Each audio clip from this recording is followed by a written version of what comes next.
Ever since the dawn of time, and by dawn of time I mean my dawn of time, which was 1994, I have been obsessed with a little thing called video games. As you can clearly see here from this prehistoric photo of me from 1999, clearly I was the epitome of coolness with my nerds and my immensely attractive white socks. And if it wasn't already obvious at this point, I also liked the little thing called Pokémon. I was absolutely obsessed with this franchise. I had all the games, I had all the movies, I even had all the Band-Aids. I actually also had every single one of those stupid gold cards that you could get from Burger King, like the ones that came in the little plastic Pokeballs.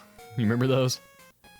You know how many chicken nuggets I had to eat for those things? The point is, Pokémon was my life.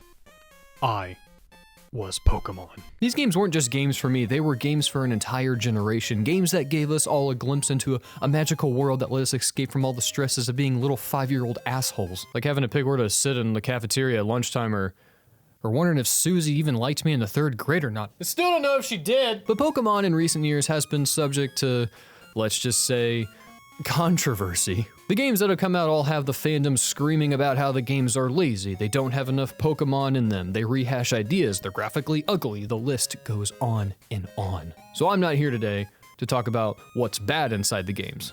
I'm here to talk about what's never been good about Pokemon. Yeah, so the box art's terrible. Pokemon Box Art has basically been the exact same thing ever since the first generation. Take a popular / legendary Pokemon, slap it on a background that looks like it's ripped right out of the bowels of Adobe stock, and boom. Welcome to art class!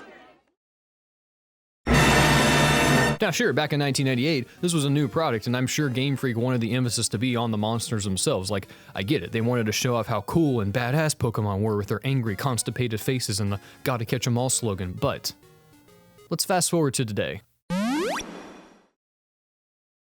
It's been 25 years. Why are we still making box art that looks like this? Games have evolved, we've grown. Yes, 80% of box art now has a man or a woman on it in an angry pose because that's marketable apparently, but we've grown.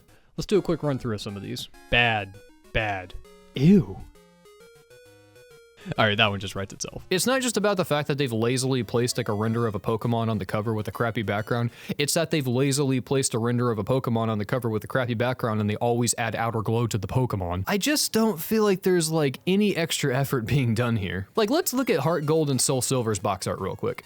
This is actually Pokemon box art that I love. We have a well-balanced, interesting pose for our Pokemon that gets the viewer's attention and rounds out the negative space on the box art. We have a logo that isn't too big or too small and overstays its welcome. And then the backgrounds are this monochromatic, gorgeously rendered line art that shows off some of the terrain of Johto. Damn it, guys, this is beautiful. Or let's look at another box art that I actually like, Pokemon X and Y. Yeah, the games are pretty mediocre and forgettable, but like, man, dude, this is some clean-ass box art. The logos are balanced and they're not too big. The large letters in the background create a nice overlay effect that also helps reveal each legendary's terrain.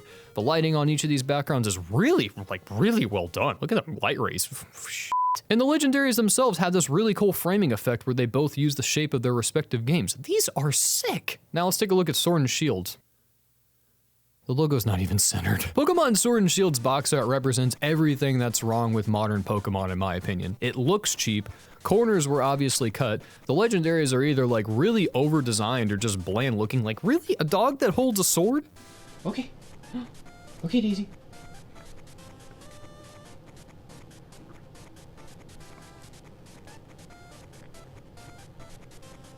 That's just not realistic. I just don't feel like box arts like this have any symbolism to them or anything. Like, let's take a look at Castlevania Anniversary Collection's box art. I just got this in the mail like a month ago and that's why I'm thinking about it. This is great! This box art symbolizes tyranny. It symbolizes evil that needs to be taken down in the world. It symbolizes that I need to start working on my thighs. This is an example of box art that has clear art direction and a clear focus that it's trying to convey. By having Simon be in the foreground looking up into the background and then you see that silhouette of Dracula there, you immediately as the viewer know, okay, that dude is trying to take out that dude because he looked bad and Simon's got good thighs. But there's also some really nice subtle changes here too. Like, I love the little slight bokeh effect on the castle in the background. That looks nice. It shows off that, okay, that's definitely far off in the distance. And then I love the floor gradient that transitions right into the logo on the bottom of the screen. Everything's balanced, everything's clean looking. This is good box art. So that's why whenever I look at a Pokemon box art, all I can think of is, are they trying to evoke any feelings of wonder or curiosity about the game's world? Or are they just following a really out-of-date tradition just for the sake of it? Like, I don't know. Sword and Shield sold over 22 million, so what the does Jacob know?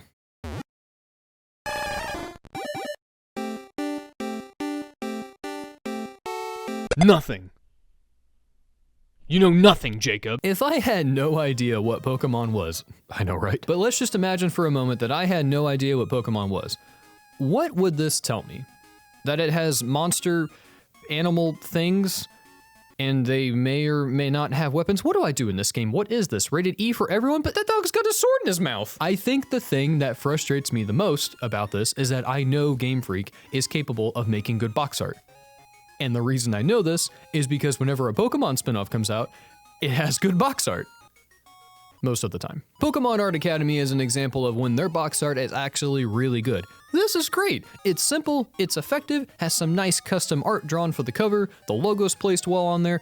I love this fun transition from a drawing concept to an execution. Good job, Game Freak. Pokemon Pinball is another one of my favorites from them. I love this art. It's got a bunch of Pokemon doing Pokemon things on it, and then there's this cool framing with the pinball board, the logo centered. Awesome. Pokemon Legends Arceus, the very reason I'm making this video. I absolutely adore this box art. Now, yeah, this is obviously Breath of the Wild's like envious little brother, but you know what? I kind of dig it. I love how it has the main characters staring out into the vast unknown, wondering what adventures they're going to get into. Maybe they'll die, maybe they won't. Who knows? And then there's the balance of the mountain taking up the top half of the box art, contrasting with the characters in the foreground of the box art.